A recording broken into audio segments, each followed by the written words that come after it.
Hi everyone, and welcome back to my channel. My name is Fallon and I am so excited to be here sharing my 12 days of Quiltmas quilt.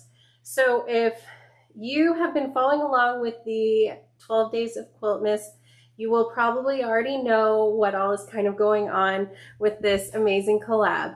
But if you are finding my video first, let me tell you a little bit about it.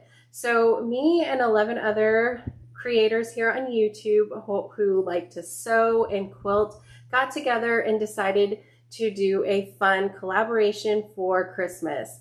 So what we did was we each picked out some fabric that we found to be kind of something that we don't like but is Christmas themed. So here is my fabric. And then we cut a fat quarter of it and shipped it off to all 11 of the creators and kept one for ourselves. So we ended up with 12 fat quarters. So here are all the fat quarters that we are working with to create our quilts. Now, we may not have found all of the fabric ugly per se, but we can all agree that it definitely does not go together. So it was going to be a challenge to make this fabric work in a quilt. I immediately came up with an idea for my quilt, and let's just say I couldn't shake that idea even after seeing all the fabric and figuring it may not work for what I wanted to do. But my idea was to put together a quilt that is inspired by the end of Christmas. So what I mean is, when Christmas morning when we get up, especially in our house, we go right to diving into all the presents, and it's a big Christmas mess afterward with wrapping paper everywhere. So I thought it would be fun to kind of call my quilt After Christmas Trash and kind of have the idea of all the fabric looking like little pieces of wrapping paper all over it. So here is my quilt. And I will share the pattern and the block as well and kind of how I put it together. But that was the idea behind my quilt. And I'm actually happy with how it turned out. It was a little bit of struggle going through it because I had a vision that didn't really work with the fabric that I got. But in the end, I think I really like it. So I also, with this whole collaboration, we each decided that we are going to give away our quilt. So all the details for the giveaway will be down in the description of this video. So if you are interested in entering to win my quilt, you will do that on my video. On December 12th, I will have a link down in the description of this video that you can go to enter all of your keywords from each video. So in my video, keep an eye out for my keyword, and you'll need the keyword from all of the other creators as well to enter each giveaway. Now, each giveaway is individual, so if you want to enter to win my quilt, you'll enter on my video. If you want to enter to win someone else's quilt, you will need to go to their channel and enter to win on their video for their quilt. So all of the details on how to win and how to be eligible are down in the description of this video, so make sure to check that out. All right, so I am going to jump in and share with you a little bit about my quilt. So we're going to take a little bit of a closer look at it. So the quilt is based around a V block. It was really tough to put this quilt together the way I envisioned, because if you look at how the quilt goes together, it's on the diagonal, and when you are piecing it, one block of 4 doesn't actually make the little flower design the way that you would think it does. So I had to be very intentional when I laid out all of my V blocks to make sure it would come together, bringing this design together where there's a bunch of the triangles meeting up. So what I did was, as I put the quilt up on my design wall, I took photos and painstakingly pieced together one block at a time referring to the photo, then putting it back up on the design wall after I pieced it all together and did the next block. So one at a time, I worked through the quilt, taking photos, and then finally got the rows together. So it was a lot of work getting it laid out, but I think it was really important to have these clusters come together with all of the same fabric, because this quilt is so busy with all of the other fabrics on here that if it was just random, I think it would have looked even crazier than it already does. So while it was a lot of work sewing one square at a time and making sure everything stayed lined up, I think it was very, very much worth it. So I'm going to actually share with you now the pattern that I used and how to piece one of these little blocks together so that you can see how the quilt came together. And be sure to keep an eye out for that keyword so that you can enter the giveaway. All right, so for my ugly Christmas quilt, I'm going to be using the tumbling triangles pattern.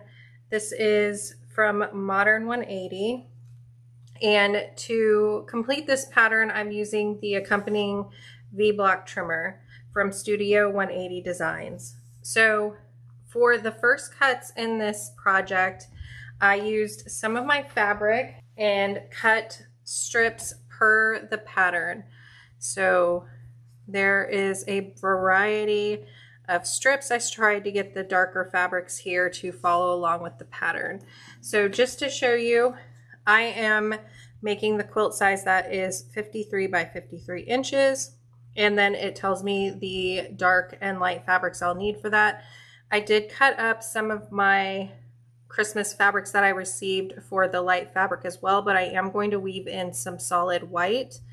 And the dark fabrics I pulled only from the fabric I received. So to start, I am going to trim my center triangles. So I'm going to show you how to do that. So to do that, I'm first going to fold the fabric just enough that I can fit this dotted line across there. And I can move it just a little more. I want to get the most out of the fabric that I can. So this is the center triangle that I'm cutting for that V block. And I need mine to be at the 4-inch finished unit. So on here you can see there's a dotted line that I'm lining up on the fold, and there's a straight line that has the 4-inch finished there. So I'm lining up that dotted line on the fold and then the 4-inch finished solid line on the bottom. And then I'm just going to cut across the side there. So I'll have one of my center triangles cut. So I'm going to set that to the side. And then what I'm going to do is flip this strip. And now if you see, there's a line for forming a triangle across here that is solid. So it's a center triangle trim line. Now I can use that line on the side of the fabric that has been trimmed once.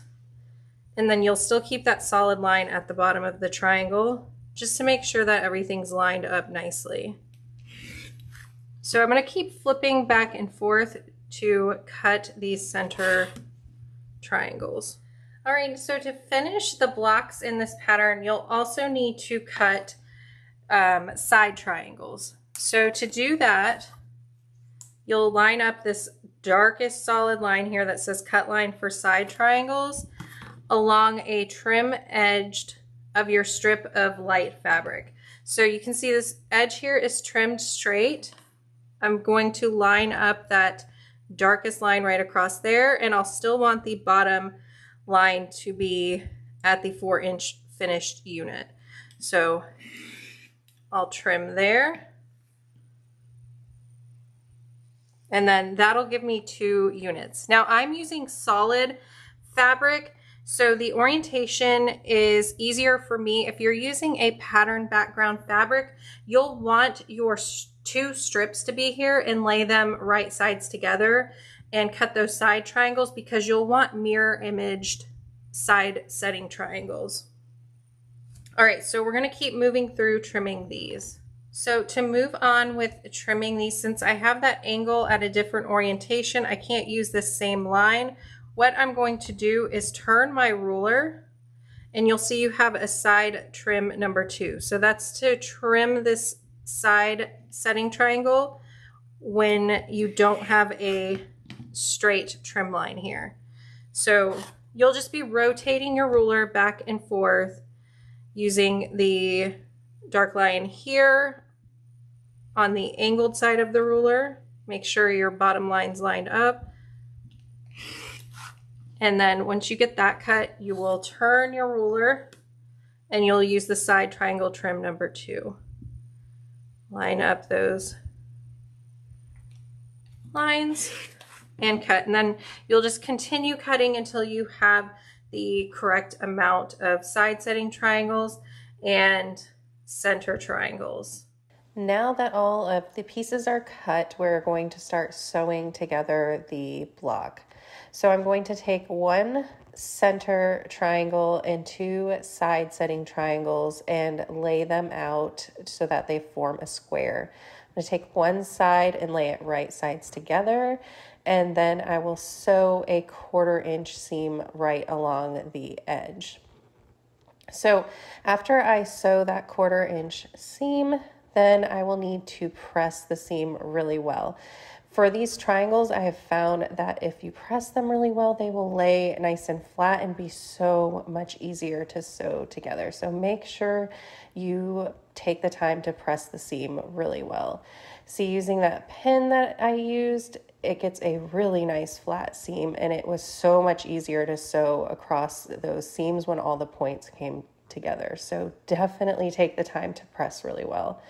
I laid on the other side setting triangle and sewed a 1/4 inch seam there and pressed as well. These blocks come together really easily using this trimmer tool, and they are perfect. All right, so thanks so much for being a part of the 12 Days of Quiltmas. I hope you enjoyed seeing my quilt, what I did with it, and how it all came together. Let me know in the comments what you think of how it turned out. Let me know which fabric on here is your favorite or least favorite. And be sure to check out the last 3 videos in the 12 Days of Quiltmas. If you missed any of the first 8 videos, be sure to check those out as well. I'll put links to them all in the description of this video. Thanks so much for watching, and I hope you have a Merry Christmas. Bye.